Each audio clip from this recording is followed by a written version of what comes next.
All right, everybody. Good morning. As good as you can make it, I guess, right now. I know it's not good for me right now. I went to bed last night sad. I woke up this morning sad, low on energy. I didn't want to get up.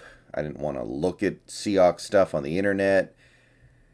I just wanted to lay there and for, wait to hear something good, something that would make me feel better. But obviously, got to keep going, and I'm not going to stop reporting on this team. I'm not.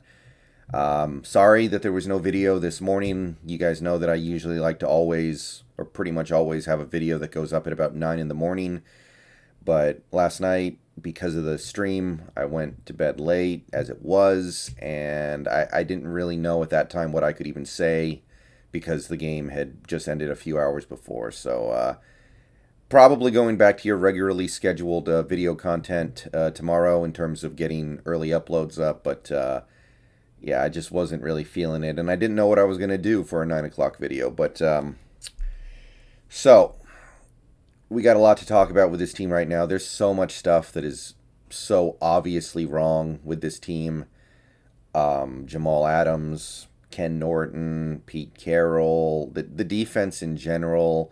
There's so much stuff with this team that is so dysfunctional, and I, I still can't believe that we have to talk about this stuff with a defense loaded with players that have been in place for years for the most part. We've added a couple of pieces this offseason, but most of these guys have been here for years.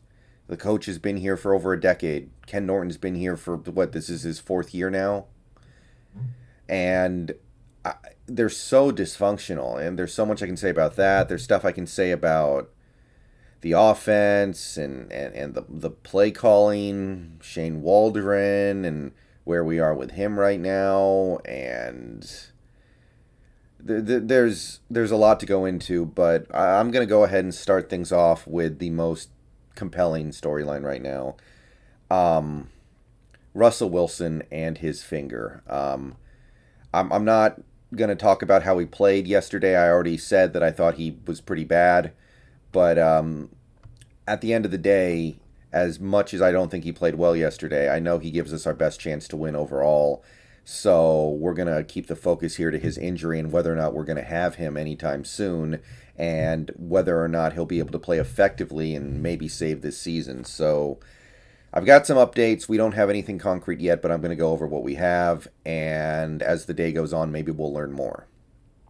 Okay, so going to start with Pete Carroll's presser that actually happened like an hour and a half ago or something.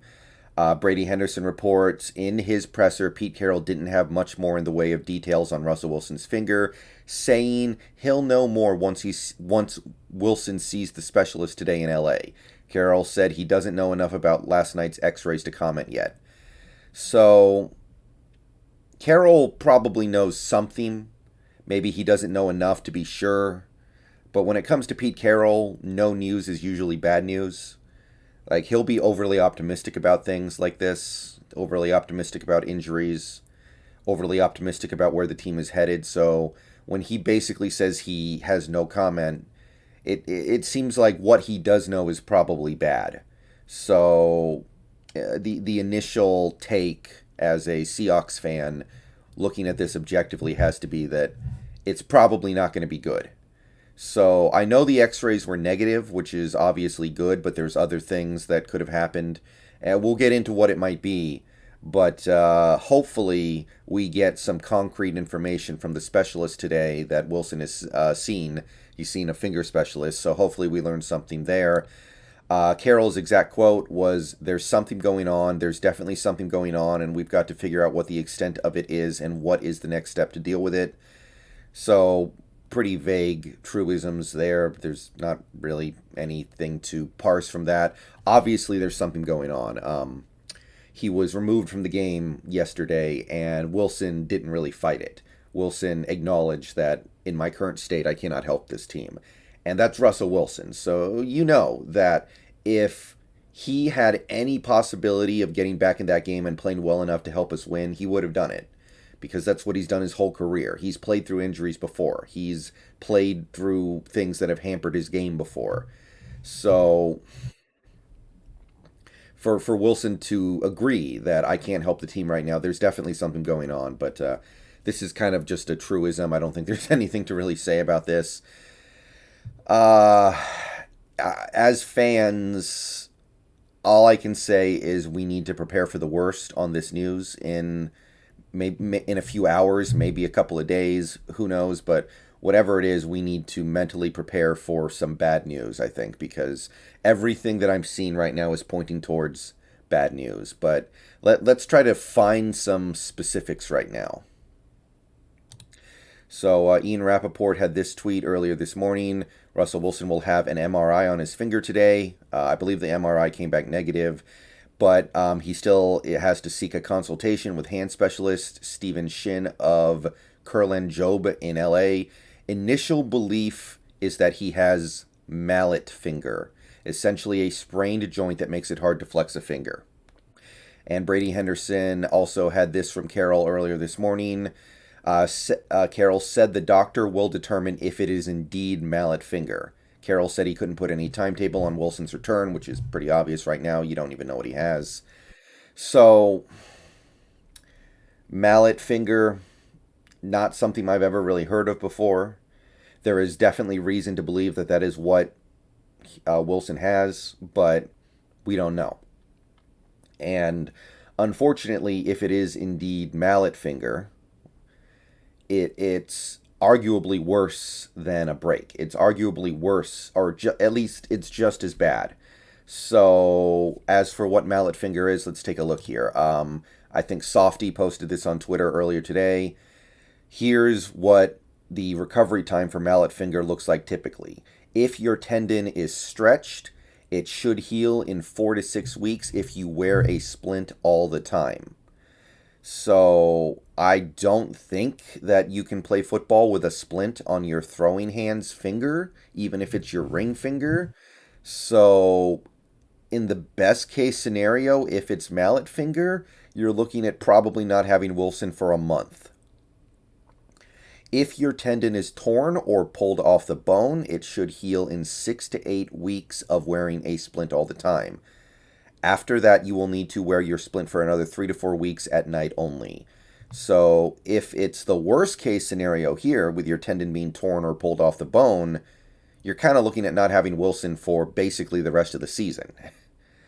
So last night, I had some optimism that it was just going to be a thing that kept him out of this game, and he would be back for Pittsburgh potentially, but unfortunately, all I have right now is bad stuff. Like, this is, if it is mallet finger, and there is reason to believe that it is, although we don't know yet, and I want to stress that, we don't have all the information yet. We'll find out more hopefully later today. You're looking at an extended period of time with no Wilson. You're looking at going through the bye week without Wilson at best. And at worst, you might not even want to bring him back the whole season, because at a certain point, you're going to ask yourself, what's the point? Are we going to bring him back when we're 5 games back of a playoff spot with 3 games left to play? What's the point? And at that point, he might not even be 100%. This really could be something that knocks him out for the whole season.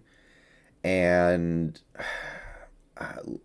that's just the reality that we have to live in right now. And I try to keep it real on this channel as much as I can. If I thought that there was some great chance that Wilson was going to be ready for Pittsburgh or ready for Jacksonville, I would say it. But right now, it doesn't look great.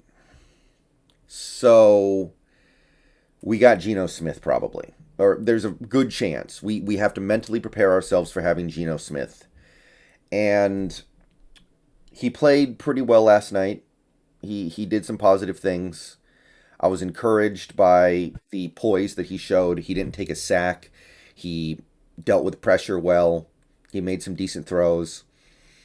Some of those throws, like the touchdown to Metcalf, that could have easily been an interception. I know the defensive back kind of misplayed it, but whatever. I'll take what I can get. I was happy with the way he played.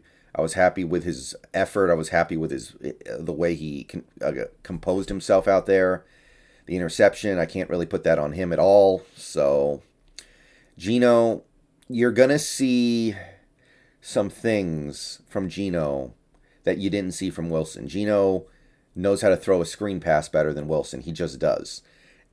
He can throw over the middle a little better than Wilson because he's taller and can see the defense a little better and can see over the line a little better. And you're going to see some moments where you're like, wow, this guy's better than Wilson, but don't fall for it. Geno is a turnover machine. He has been his whole career. There's no reason to believe that he's going to suddenly stop turning the ball over. And right now, this team really can't afford to turn the ball over at all. As much as I don't think Wilson played very well last night, and while I have been occasionally critical of him this year, has to be said, he had one turnover through 5 weeks. One turnover through 4.5 plus games. That was one of the things that was keeping our head above water. If we had turnovers with this awful defense, we would probably be getting blown out in every game we played. With Geno, you're going to see more turnovers because that's just who he is in his career. You're going to see defenses come up into the box and force Geno to try to beat them deep more because Geno does not have the deep ball that Wilson has. I understand that in the Waldron offense, that's not a huge negative because we have less deep balls than prior seasons, but at the end of the day, you still need that in your arsenal, and Geno does not have that the way Wilson does. And realistically, the Rams spent this week game planning to play against Russell Wilson.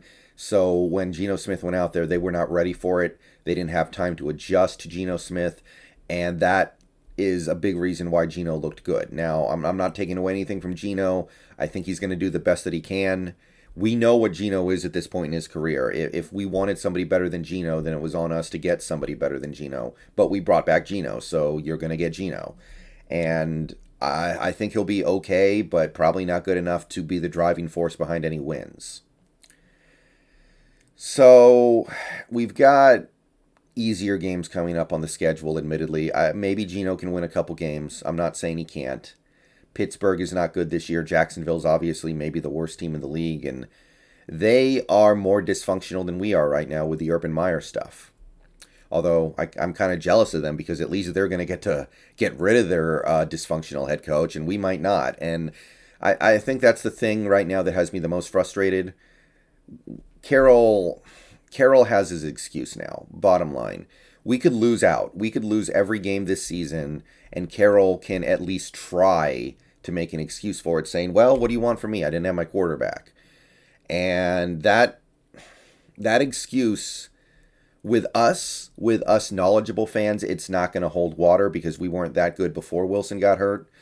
And it doesn't excuse the way this defense is playing right now at all, but I'm a little worried, I'm very worried that Carroll now has his baked-in excuse for this season where he can just go, hey, I didn't have a quarterback. I lost my quarterback. He got hurt.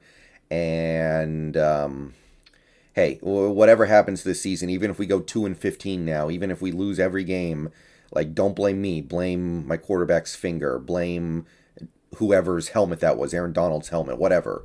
But you can't blame me. And obviously, I know enough to know that that's a bunch of crap because, again, this team wasn't playing that well before Wilson. And in some ways, the test of your ability as a head coach is to find a way to get a couple of wins or scrape out a decent season or do something competent without your best players. Like Jason Garrett in 2015. You learned everything you needed to know about him as a coach because when Romo went down, he only won one game out of 12. He went 3-1 with Romo and 1-11 without him. So you look at that and you go, well, Garrett can't coach his way out of a paper bag because he can't win without his quarterback. You lose your best player and you're the star of your offense, and you can't coach your way to any meaningful victories. They didn't win a game until their season was over. So